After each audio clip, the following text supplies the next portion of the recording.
I think we shouldn't be overwhelmed by this or believe that all politicians and international statesmen have to look at the internet and see what is the most popular thing and how important that is. Of course, public opinion is important, but there are times for leadership and doing things which, at the time, may seem very unpopular. I mean, it was many years ago now when Israel went and took out Saddam Hussein's nuclear facilities. It caused a tremendous outcry around the world. But within a year or two, everyone said, thank God they did it.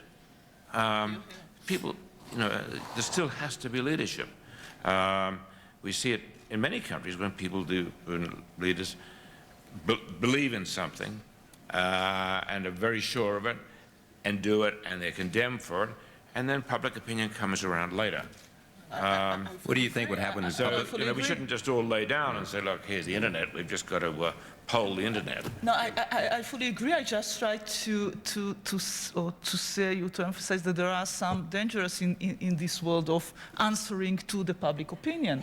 I truly agree that there are times for leadership, but unfortunately sometimes you see decision making being based on the public demand, which is something not the right thing to do.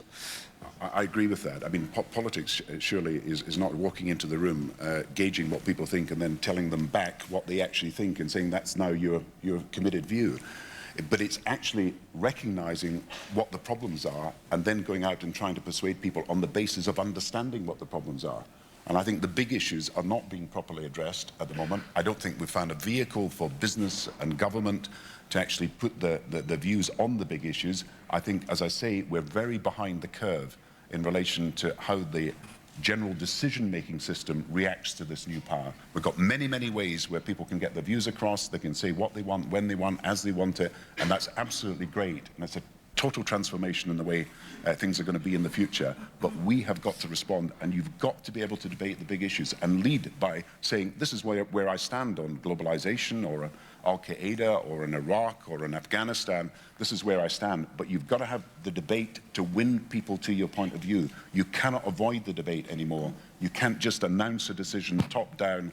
We're pulling the levers, we're telling you what to do. You've got to say, this is what I believe, and I'm now coming out to persuade you. I don't understand what stops you from having the debate on any particular issue.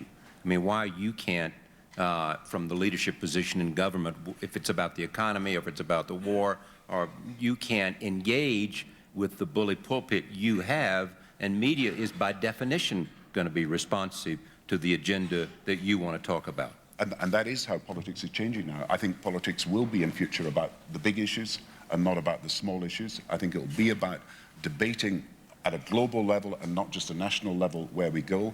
But I think we've got to recognize that on all the big issues that we're facing at the moment, we haven't had these public debates successfully in the way they could be conducted in the future. So why are we so much on the defensive on globalization? Why have we failed to get a trade agreement?